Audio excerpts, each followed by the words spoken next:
សង្ឃឹមថាកូនទាំងអស់គ្នាឧស្សាហ៍យកចិត្តទុកដាក់រៀន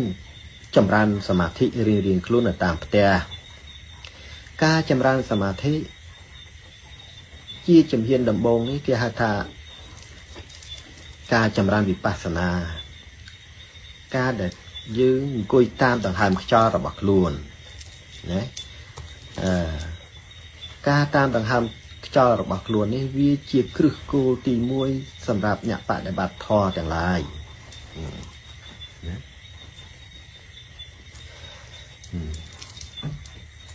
ក្នុងការរៀនពុទ្ធហាត់ចិត្តរបស់ខ្លួន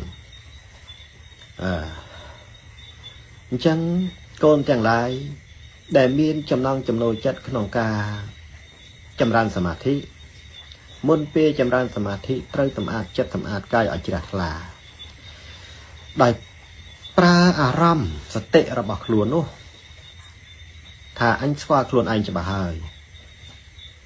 អ្វីដែលអញប្រឹងប្រែងអ្វីដែលខ្លួនរបស់យើងកើតជាកិលេសចង់មកអង្គុយសមាធិនេះគឺដើម្បីជំរះនៅភាពអបលៈទាំងកាយដែលមាននៅក្នុងចិត្តភាពសៅមងមន្ទិលគ្រប់រឿងដែលមាននៅក្នុងនគរកាយរបស់ខ្លួនឃើញទេត្រូវគិតបែបនេះជាមុនហើយការចម្រើននៅពេលដែលអាត្មាអញឬក៏ខ្លួនអញតាំងភ្នែនពេលណាត្រូវគិតភ្លាមថាភាពគ្រោះថ្នាក់របស់ខ្លួនឯងនឹងចូលមកដល់អញ្ចឹងការតាំងភ្នែននេះអាត្មាអញឬក៏ខ្លួនអញហើយមិនត្រូវយកសតិរបស់ខ្លួនទៅគិតអ្វីដែលខុសពីការសម្លឹងមើលនៅខ្យល់ដកចេញចូលរបស់ខ្លួនឯងនេះទេតែហ៊ានប្រើចិត្តឲ្យរង្គៀសប្រះចាក់ពីអ្វីដែលជាចំណុចគោលដៅនឹងមួយហើយ នោះយើងនឹងខ្លាចទៅជាបុគ្គលដែលបែកធម៌ថាមិនត្រួតត្រូវប្រឡឹងភូតទាំងឡាយដែលនៅក្រៅខ្លួនយើងនឹងជ្រៀតចូលទៅក្នុងនគរកាយរបស់យើងឲ្យយើងបាត់បង់សតិជាមនុស្សហើយការចម្រើនវិបស្សនាក្នុងការប្រើដង្ហើមចេញចូលតាមរុនច្រមុះឲ្យដឹងដង្ហើមចូលវែងក៏ដឹង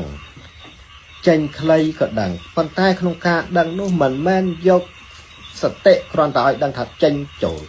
នោះទេត្រូវផ្ដោតចិត្តមួយឲ្យដឹងថាខ្យល់ដែលចូលទៅក្នុងនគរកាយយើងនឹងគឺចូលទៅហើយតាមរុនច្រមុះនេះជាប់ជានិច្ចឃើញទេដកដង្ហើមចូលទៅក៏ឃើញខ្យល់ចូលតាមទាំងមកដង្ហើមចេញមកវិញក៏ត្រូវដឹងអាសតិមួយត្រូវកត់សម្គាល់ខ្យល់ត្រូវតែប៉ះនៅចុងច្រមុះនេះជានិច្ចកុំឲ្យយកអារម្មណ៍គ្រាន់តែដឹងកុំឲ្យយកសតិគ្រាន់តែដឹងថាអញដកចេញចូលហើយចេញចូលចេញចេញចូលបើមិនដឹងចូលតាមណាចេញតាមណាហ្នឹងអញត្រូវប្រយ័ត្នអាកន្លែងនេះវាងាយនឹងបែកកាលណាយើងធ្វើអញ្ចឹងយើងចម្រើនអង្គុយបានតែ5នាទីអីយើងបែកអារម្មណ៍ទៅនឹកឃើញនេះឃើញនោះទៅងំដឹងថាអូអញតាមខ្យល់តើមិនមែនទៅរឿងទៅគិតអីរឿងអីប្រេះដែរណាគេទេគឺបែកបាត់ដាច់ធម៌បាត់ហើយការចម្រើននៅវិបស្សនានេះមិនមែនយើងទៅដល់ដាក់តាំងភ្នែនផ្លែតហើយបែរជានាំគ្នាដកដង្ហើមធម្មតាទៅតាមអ្វីដែលយើងធ្លាប់ដកគ្រប់ពេលវេលាអញ្ចឹងទេអាហ្នឹងវាមិនកើតធម៌ទេចាប់ផ្ដើមតាំងភ្នែនភ្លែនយើងត្រូវដកដង្ហើមចូលឲ្យវែងឲ្យអស់ចូលទៅក្នុងពោះរបស់យើងហើយបញ្ចេញខ្យល់ទាំងអស់ទាំងខ្យល់ចាស់ខ្យល់ថ្មីនឹងចេញមកឲ្យអស់ចេញមកខាងក្រៅឃើញទេស្រូបចូលទៅវិញ 4-5 ដងណាហើយចាប់ផ្ដើមបធូរតាមធម្មតាដោយយកសតិតាមដង្ហើមរបស់ខ្លួនឲ្យដឹងកុំឲ្យភ្លេចខ្យល់ដែលត្រូវប៉ះនៅក្នុងចុងច្រមុះនេះហើយសោះមិនថាចម្រើនយូរទៅសភាវៈសញ្ញាណាមួយលោតមកឲ្យកូនឃើញក៏ដោយក៏មិនត្រូវយកអារម្មណ៍ទៅគិតនៅវត្ថុដែលបានឃើញនោះដែរឃើញទេនេះជាជំហានមួយដែលលោកឪចង់ឲ្យកូនបានរៀនស្គាល់អំពីរបៀបនៃការចម្រើនសមាធិកាលណាកូនមិនប្រើវិធីបែបនេះតាមលោកឪទេ côn cron thì dốc sạch tệ đang bay ai đang tháo đang hàm anh trôi tới về được không luôn tranh mà vinh hai trôi từ vinh hai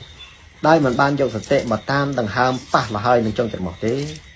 côn nghi năng plot ban tập ram để tí đọc để tí sạch tệ là bao nhiêu chết phút là bao nhiêu đằng tranh tranh phải khơi như rương đi khơi như rương luôn chia mình khàn thì anh nói ở prapi về thì cái buồn này hai cái này dương pra đằng ham là bà dương đọ cho tư ai aram đằng sạch tệ đằng ở ba hả cho là hai tam chỉ mò hai cho tập ba còn luôn này cho về nhà phải tranh một với nhau còn tranh là hai tam đang mặt đây tam rồi hốt tăng bị cho về rồi hốt đọc cho nó việc clay tới rồi hốt đó u cả thì mật cả lại nó có mình chơi từ tuột này thế đấy vì buộc về ní lúc ấy cầm phong tới bằng riêng bằng các hạt côn chẳng lái nắc ông pika pra chất ông pika pra chất chia chấm hiền làm bồ tam bất khởi buôn này lúc ấy prap ní cứ chia khởi buôn đài ba bà con mùi ai sầm rạch vừa bàn đăng chắc ba được cho từ tam run chấm mong nó là hơi tam đăng về đăng clay hơi rõ hốt đỏ u cả hạn mật cả lá ca chấm ran đẹp ní lật tập hoa đây của bán cứ miền phỉ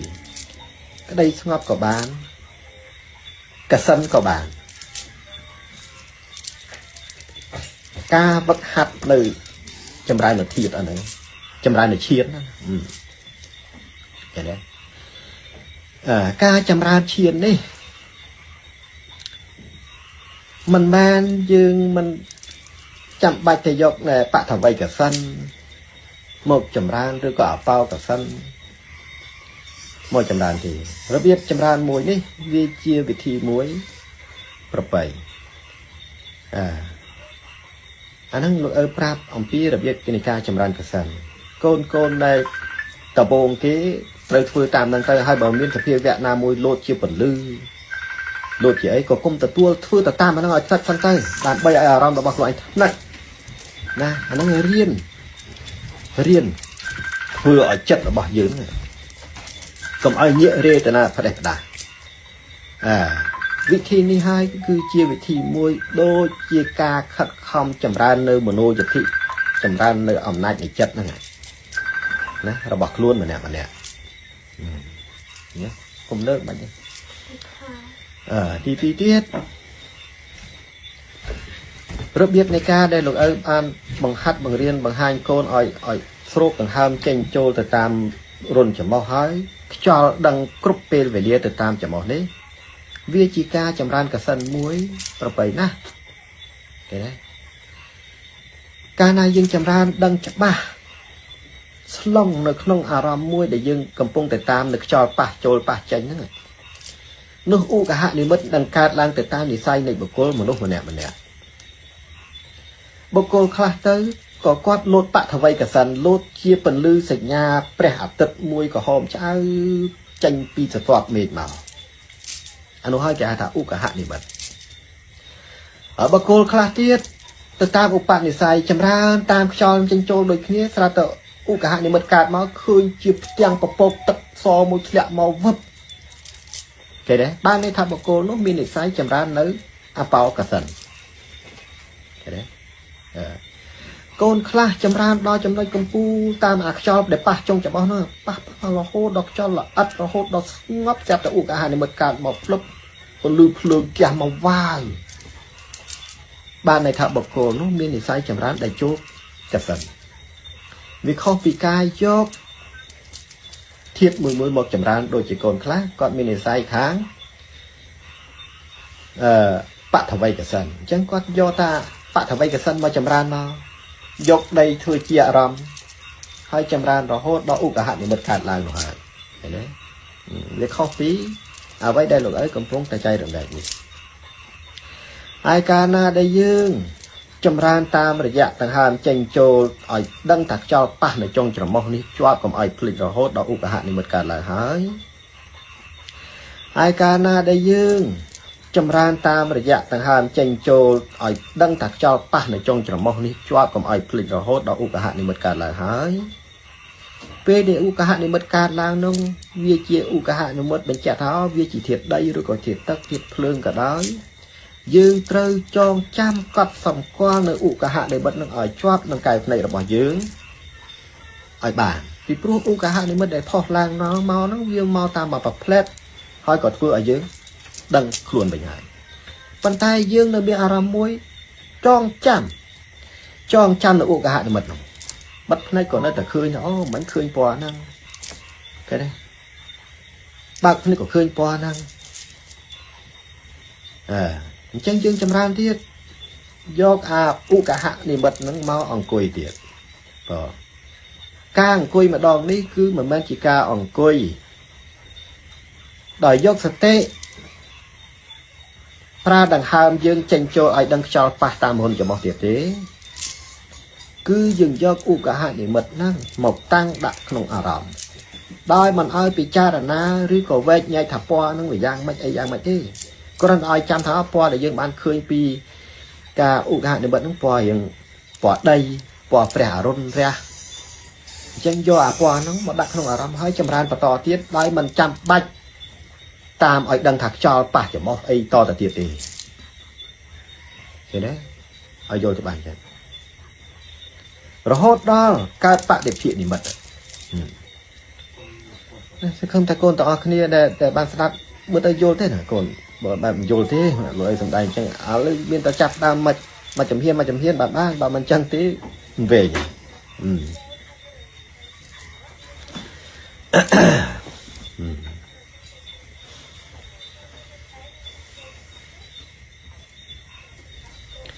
ងងឹតធ្វើម៉េចបើលោកតា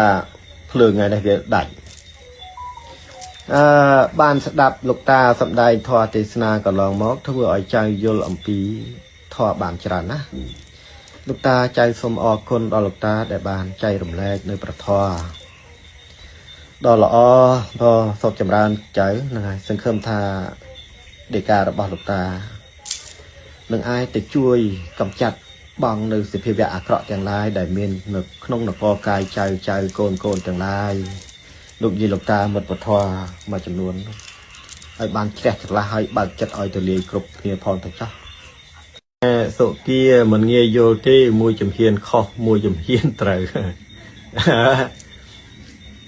តាំងចិត្តតាំងអារម្មណ៍ណាកូនទាំងឡាយចៅមានតែការចម្រើនសមាធិទេកូនត្រូវដឹងថាដើម្បីព្យាយាមសន្សំនៅកុសលរបស់ខ្លួនបានចឹងបានគឺយើងឈៀតពេលក្នុងការចម្រើននៅសិលសមាធិនឹងហើយកូនត្រូវដឹងថាបើសិនជាយើងអាចតាំងអារម្មណ៍ស្ងប់ក្នុងការធ្វើវិបស្សនាហ្នឹងណាគ្រាន់តែមួយដង្ហើមដែលយើងស្រូបចូលសតិយើងដឹងលហើយចូលទៅតាមរុនច្រមុះចូលទៅដល់ក្នុងនគរកាយរហូតដល់ផ្ចិតរបស់ខ្លួនមកដង្ហើមចូលហ្នឹងក៏ក្រើកដល់ឋានទេវតាគ្រប់ជាន់កូនទាំងឡាយក៏ក្រើកដល់ឋានទេវតាគ្រប់ជាន់ឯណោះឃើញទេហើយពេលដែលចេញមកវិញហ្នឹងក៏ក្រើកគ្រប់ឋានទៅទៀតមិនមែនធម្មតាទេណាហើយយើងរាល់ថ្ងៃយើងអត់ដឹងទេណារាល់ថ្ងៃយើងអត់ដឹងទេអញ្ចឹងសំខាន់ណាស់ក្នុងការចម្រើនសមាធិនេះប៉ុន្តែកាលណាយើងសម្បានខុសវាបែកទៅតាមនឹងដែរប្រយ័ត្នការបែកពធនេះមិនមែនស្រួលទេកូនអាការដែលយើងចម្រើនសមាធិហើយត្រូវប្រឹងលឹងទាំងឡាយស្រូបចូលមកបាននេះវាខុសពីយើងដេកឃើញទេយើងត្រូវឆ្ងល់ថាហេតុអីយើងដេកដង្ហើមយើងដកចេញចូលរាល់ថ្ងៃខ្មោចមិនអាចចូលមកបានផងចុះហេតុអីក៏ចម្រើនសមាធិដង្ហើមចេញចូលដែរអាចធ្វើឲ្យពលឹងទាំងឡាយចូលជ្រាបចូលក្នុងសតិយើងបានណាប្រយ័ត្នអាហ្នឹងត្រូវយល់ពីសភាវៈភូតគេហៅថាចេតភូតកាលណាយើងចម្រើនសមាធិដោយបាត់បង់នៅសតិចេតភូតរបស់យើងដែលជាកាយទី2នឹងចេញដើរចេញពីនគរកាយយើងហើយយល់ច្បាស់ចេះហើយតែចេញពីនគរកាយយើងហើយយើងចេះទៅហើយហ្នឹងហើយអញ្ចឹងពលឹងទាំងឡាយចូលមកផ្លឹបធ្វើឲ្យយើងលែងដឹងខុសដឹងត្រូវបណ្ដោយប្រយ័ត្នតិចហ្នឹងហើយអញ្ចឹងទៅខំតកូនទាំងអស់ណាស្វែងយល់ ហើយរៀនស្គាល់ទៅពីវគ្គទាំងអស់នេះឲ្យបានច្បាស់ទាំងអស់គ្នាកុំឲ្យច្រឡំបាល់មិនស្គាល់អីហើយសមាធិត្រូវដឹងណាការចម្រើនសមាធិជំហានដំបូងនេះគឺការចម្រើនអានាបាលសតិអានាបាលសតិនេះត្រូវធ្វើយ៉ាងណាយកដួងចិត្តទៅតាមមើលស្អីគឺតាមមើលប្រាណធម្មជាតិប្រាណនឹងឲ្យច្បាស់ណាកុំឲ្យច្រឡំបាល់ណាកូនទាំងឡាយនៅពេលណាដែលយើងដាក់ភ្នែនផ្លឹបនៅពេលណាដែលយើងដាក់ភ្នែនផ្លឹបយើងត្រូវចាំឲ្យច្បាស់ធម្មជាតិនៅក្នុងនគរកាយយើងទាំងមូលមានតែដួងចិត្តទេជាអ្នកបញ្ជាអញ្ចឹងពេលដាក់ភ្នែនផ្លឹបដួងចិត្តនឹងឈរមើលគ្រប់សភាវៈធម្មជាតិទាំងអស់នៅមាននៅក្នុងខ្លួនហ្នឹងឈរមើលទាំងអស់ព្រោះដួងចិត្តជាមេរបស់គេឃើញទេអញ្ចឹងតួនាទីសំខាន់ដែលត្រូវដួងចិត្តតាមមើលមុនគេនោះគឺស្អីគឺធម្មជាតិប្រាណធម្មជាតិប្រាណនឹងគឺជាធម្មជាតិមួយដែលបញ្ជាក់លក្ខណៈអំពីខ្យល់ដង្ហើមចេញចូលរបស់យើងនឹងឯងប្រព័ន្ធសរសៃប្រសាទអីហ្នឹងគេដែរអាហ្នឹងគេហៅថាធម្មជាតិប្រាណអញ្ចឹងដួងចិត្តមានតួនាទីសំខាន់ណាស់ក្នុងការតាមមើលប្រាណហ្នឹងដែលកំពុងតែដកដង្ហើមចេញចូលដោយកំណត់យកទីតាំងណាមួយជាគោលគុំឲ្យអរិញធម្មជាតិសញ្ញាហ្នឹងរលត់បាត់ឃើញទេធម្មជាតិសញ្ញាមានតួនាទីឃើញទេមានតួនាទីកត់ចំណាំអំពីផ្លូវប្រាណចេញចូលតាមកលៀតណាប្រឡោះណាតាមណានឹងធម្មជាតិសញ្ញាត្រូវយល់ណាកូនទាំងឡាយអញ្ចឹងនៅក្នុងធម្មជាតិទាំង7របស់ខ្លួនយើងនៅពេលដែលយើងតាំងសមាធិចម្រើនសមាធិភ្លាមត្រូវកំណត់ឲ្យច្បាស់អារម្មណ៍អនុវិញ្ញាណមានតួនាទីត្រួតពិនិត្យមើលពីលើឲ្យដឹងថាតើធម្មជាតិទាំង6នោះខ្វះអីខ្លះត្រូវការអីខ្លះឃើញទេគ្រាន់តែយើងដាក់សមាធិភ្លឹបស្រាប់តែប្រាណដែលយើងដកចេញចូលនេះដួងចិត្តកំពុងឈរចាំមើលហ្នឹង